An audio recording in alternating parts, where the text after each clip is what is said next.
LSU at Ole Miss Saturday, 3:30 Eastern, 2:30 Grove time kickoff. ABC is the network. This was a 4.5 Chalai game last year. There was a field storming last year. And remember, this is a game LSU won in overtime, and they never led for a second. You know how rare that is to win a game, and you never led for a second. They hit, I think, walk-off field goal, walk-off touchdown, whatever it was. So, big question around this thing. Oh, who's going to start at quarterback for Ole Miss? I don't care. Either one of them will be good. That's my professional analysis there. I don't care. I know they got 5 different wide receivers with 130-plus yards receiving so far. So no matter whomst has been playing, they've been spreading the ball around. Remember, we are not using the word controversy on this show. When you got 2 good quarterbacks, it's not controversial. That's competition. That's depth. It's not controversy at all. But I regret to inform you the thing is happening again for LSU.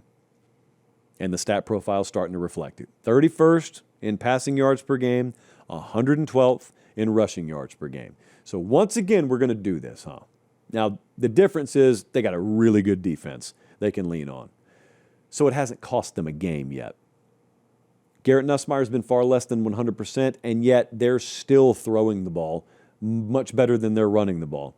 I don't get it. It shouldn't be an issue there, but it is. And the big issue this weekend is that is absolutely how you attack Ole Miss. Ole Miss has the 122nd run defense in the country. And it may not even matter because LSU hadn't been able to run the ball. So LSU needs to run the ball here, please. If ever it shows up, make it show up this week. It's a huge prove-it spot for that offensive line because one thing I do know about Ole Miss is they can get after you, especially on the edge, and doubly especially if you're vulnerable at tackle, they can get after you. And triply especially if you're in a bunch of obvious passing downs on third down. So I go back to the same question we asked about LSU in the preseason. We'll just ask it about this game. What are you asking Garrett Nussmeier to do? Last year, I thought they asked him to do an unfair amount of things. Hopefully he's not asked to shoulder an unfair amount of the load against Saturday. Now, what does Lane Kiffin see against this LSU secondary? They had 15 designed QB runs last week with Trinidad Chambliss playing. So I expect that to be baked into the game plan again here. LSU 43rd pass D, 10th rushing D. We'll get back to the video 1 second. Do me one quick favor. Look down. Make sure you're subscribed. Most of you are. If you're not, please do so. It's the way we keep the channel free, we keep the videos coming, and we get to do college football year-round as God intended. All right, as promised, back to the video. You would think in the preseason, looking at the fact that they had to face Cade Klubnik, Clemson, week 1. They got to face DJ Lagway a few weeks later. You would think by the time they play at Ole Miss, they will have faced 2 really good passing attacks. Nope.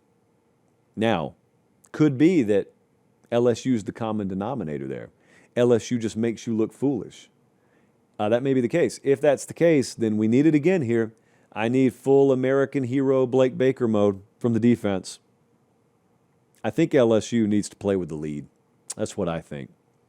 They have had 12 first-quarter possessions so far this year. 3 touchdowns, 2 turnovers, 6 punts, 1 missed field goal. And the problem here is Ole Miss can jump you. And if they do, and you look up and it's 14-3, then what do? Well, you panic a little bit in your play calling, and you just got to throw the ball 54 times. And that is not where we want to be. I don't even care if Nussmeier is fully healthy. That is not where we want to be here. That's not putting me in a good enough position or a fair position. So there are a couple of games this weekend where I actually think road team grabbing an early lead, don't have to lead it, but be within 1 possession. Don't ever be in catch-up mode. I think it's imperative. Let's take a look at what the model thinks. So right now, you need to know LSU opened as a favorite in this game. It has crossed 0. Ole Miss, as of this evening, and it is Thursday evening, if you're watching the replay, Ole Miss is now a 1.5-point favorite. And let me tell you, the model says not enough. That line needs to keep on moving to catch up with where the model is. The model is all the way up to Ole Miss -4. Model thinks that the wrong team was favored. The model now thinks the right team is favored, but it's still not enough. Model thinks Ole Miss wins and covers, and I do too. So give me Ole Miss to win. Give me Ole Miss to cover. I think there's still some issues with this LSU team. They've been masked a little bit because they have won games, which is very good. And I also fully believe in the theory that It's possible for a team to have issues early in the year and get them worked out as the season goes on. Sometimes that happens, like with Florida last year, but it was too late because they had already lost a bunch of games by the time they figured it out. Well, if you can play defense like LSU has so far, maybe you don't have to lose. Maybe you keep winning ugly, and then you just end up winning.